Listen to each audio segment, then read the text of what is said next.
Saya ingin tekankan sekali lagi, para ulama kita senantiasa mengambil manhaj dari Al-Quran. Sebelum mengerjakan sesuatu, dikeluarkan dulu keutamaannya. Oh, ini kelihatan sederhana tapi penting. Keutamaan ini, kalau bisa kita keluarkan dulu, kalau mampu dituliskan.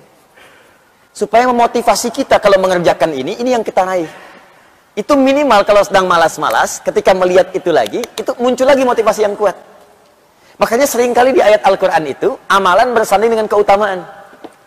Misal, infak tuh. Ya. Ketika menyebutkan infaknya, keutamaannya dulu disebutkan.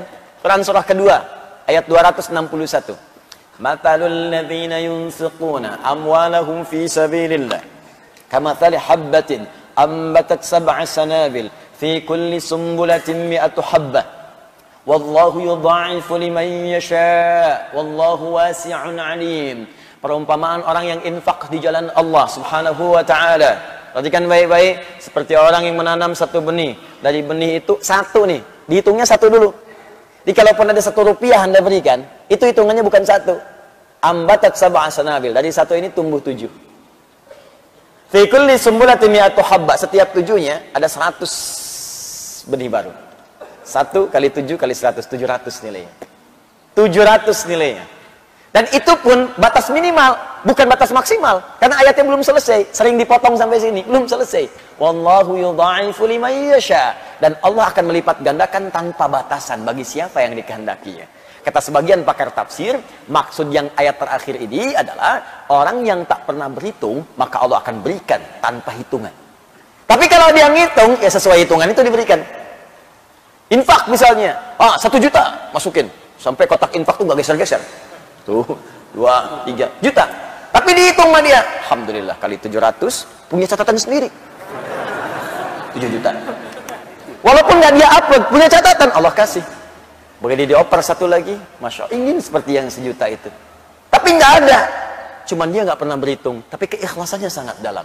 Yang dia punya cuma 500 rupiah, itu pun logam.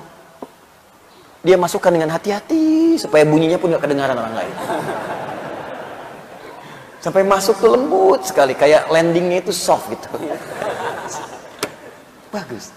Dan dia nggak pernah berhitung, nggak pengen orang tahu. Itu lipat gandanya, yudha'ifu liman yasha, dilipat gandakan oleh Allah tanpa batasan. Bisa jadi dia masukkan 500, lipat gandanya bisa 1 juta, 1 miliar, 1 triliun dan sebagainya. Allah Ta'ala adam. Nah, kenapa dimasukkan itu? Banyak nanti keutamaan istighfar. Rajin istighfar bisa dapat surga seluas langit dan bumi. Quran surah ketiga 133. Wasari'u ila maghfiratin min rabbikum wa jannatin arduhas samawati wal ardh u'iddat lil muttaqin. Disusul lagi dengan amalan lain. Ayo bergegas kamu istighfar dan berharap dengan amalan-amalan itu bisa mendapatkan surga seluas langit dan bumi. Disediakan bagi orang takwa. Apa ciri amalan orang ahli istighfar? Kalau rajin istighfar kata Allah, maka akan muncul amalan-amalan lain. Ayat 134-nya. Alladzina yunfiquna fis sarai wad dharra, rajin infak. Wal kadhiminal ghaidha, orang rajin istighfar itu sanggup menahan amarah. Jadi kalau Anda ingin jadi orang sabar, latihan istighfar.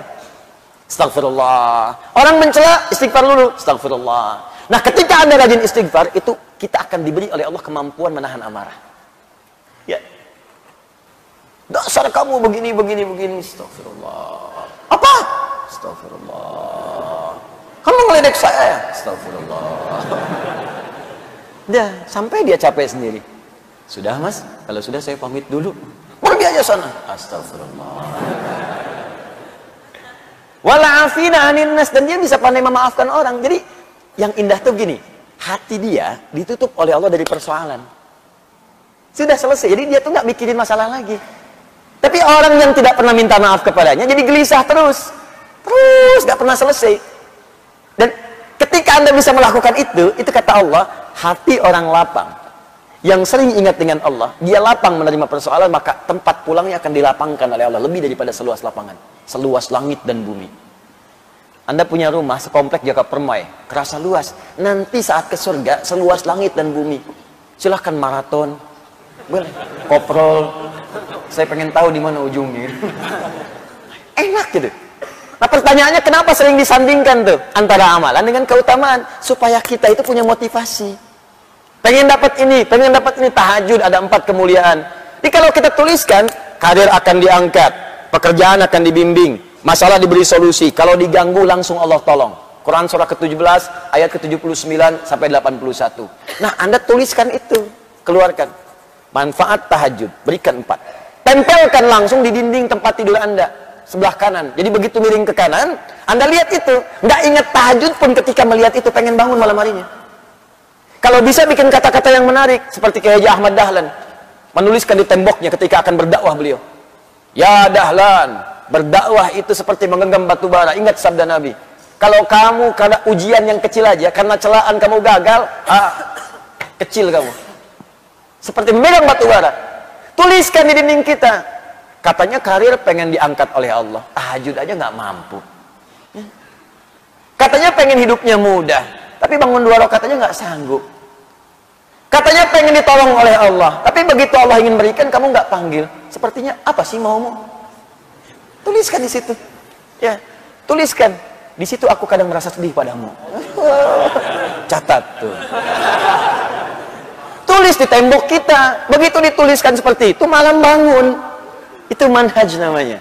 Langsung antum setting alarm kan? Bangunnya bismillah jam 3, bangun. Alarm 2:04, 2:30, 2:45. Ya, supaya tertata rapi. Alarm 2:15 mematikan alarm 2:30. Alarm 2:30 matikan alarm 2:45. 15 menit kan ada persiapan. Jangan dikira orang bangun tuh langsung sadar, kan duduk dulu. Duduk, ngantuk, begini dulu kan, tahan-tahan. Ya, begitu sadar jam 6. Awal-awal begitu, lama-lama makin cinta, nanti bangun lebih awal lagi. Nah, ini keutamaan dimunculkan, makanya jangan heran para ulama kita itu sebelum menampilkan isinya, tampilkan keutamaannya dulu. Apa keutamaan menuntut ilmu? Supaya nanti kalau sedang malas-malas, maaf ya, kalau ada tantangan pekerjaan lain, kita bisa prioritaskan, tuliskan. Menuntut ilmu ini keutamaannya, meringankan beban hidup, memberikan solusi, jawaban semua didengar, doa-doa dikabulkan. Tuh, malaikat mengaminkan, dosa-dosa diampuni. Jadi begitu kita mau tinggalkan, kita mikir lagi. Duh, jangan-jangan kalau saya pergi ke mall tinggalkan taklim, saya meninggal di mall, dosa belum diampuni. Ah, saya udahlah ke taklim dulu aja. Mall bisa besok lagi. Datang dia. Jelas ya? Nah, apa di antara keutamaannya? Mari kita tuliskan. Bismillahirrahmanirrahim. Kita masuk halaman 13-nya. Saya mulai dari paragraf kemarin yang belum berakhir sepenuhnya. Wa ghayatul ilmi al-'amalu bihi li'annahu thamratuhu wa faidatul umri wa zadul akhirah. Kemarin kita sampai situ. Wa ghayatul ilmi, dan tujuan dari ilmu itu, kalau kita belajar pengetahuan, al-'amalu bihi, yaitu mengamalkannya. Dimohon izin, kemarin saya tegaskan, ilmu dengan amal nggak bisa dipisahkan. Justru ilmu itu akan mulai mendapatkan pahala melimpah ketika diamalkan. Anda belajar fikih sholat, kalau nggak pernah dipakai sholat, kapan datang pahalanya? Hanya berhenti di saat belajar saja. Makanya ayo teman-teman, jangan batasi di majelis ilmu. Anda yang kuliah pun, niatkan sebagai ibadah karena Allah. Begitu Anda bekerja, itu jadi pahala. Pernah nggak kepikir ke situ? Yang kuliah di ITB, di IPB, di UI, di IAIN, di UIN, dimanapun, coba niatkan sebagai ibadah. Nanti ketika diniatkan sebagai ibadah untuk mengamalkannya, Allah akan permudah dan berkah nanti ilmunya. Berkah. Jangan dikira itu mendapatkan ilmu hanya ilmu agama saja, tidak, ilmu umum juga kalau diniatkan untuk kemudian berkhidmat kepada Allah untuk ibadah, nanti akan ada manfaatnya. Masuk ITB, pengen jadi insinyur, masuk jurusan arsitektur, keluar dari situ bisa desain masjid, desain hotel dengan musolanya, sipilnya bikin jalan. Begitu diniatkan sebagai ibadah, berapa banyak orang lewat untuk umroh di situ? Ini jalan ini aja, berapa banyak orang lewat untuk sholat ke Al-Azhar? Subuh ini aja, berapa banyak lewat situ? Berapa banyak yang pakai keran di situ untuk wudhu? Berapa banyak yang ke toilet? Anda bayangkan, kalau cuma ngejar dunia, nggak akan dapat tuh pahala akhirat. Tapi kalau ilmu Anda dipakai untuk berniat ibadah kepada Allah, Anda bikin kemudian desain kerannya, Anda bikin jalannya, Anda bikin bagian tempat wudhu dengan toiletnya. Begitu dipakai, dunianya dapat, dunia diberikan panjar duluan. Pahala akhiratnya, setiap yang wudhu Anda dapat pahalanya. Setiap yang lewat Anda dapat pahalanya. Dan saat belajar itu demikian, Allah akan berikan kemudahan. Makanya ilmunya berkah. Coba lihat orang-orang dulu itu, yang makannya Masya Allah kadang-kadang sekedar singkong. Ya, kadang-kadang ketemu nasi pun sehari cuma sekali, itu pun dibagi lagi dengan 6-5 orang. Tapi dahsyatnya ilmunya berkah. Saya kalau lihat orang dulu belajar bahasa aja, jarang yang ada satu bahasa. Minimal 2. Bahasa Indonesia, bahasa Belanda. Never Doma. Misalnya, mana si Pitung? Belanda, dapat. Jepang, ada yang bisa bahasa Jepang. Orang dulu. Coba diplomat-diplomat dulu itu. Kayak Haji Agus Salim, berapa banyak bahasanya? Ya, Bung Hatta. Ya, Masya Allah. Insinyur Soekarno, misalnya yang lain-lainnya itu. Ya, mereka belajar. Dan yang paling dahsyat, ulama-ulama kita. Masya Allah itu.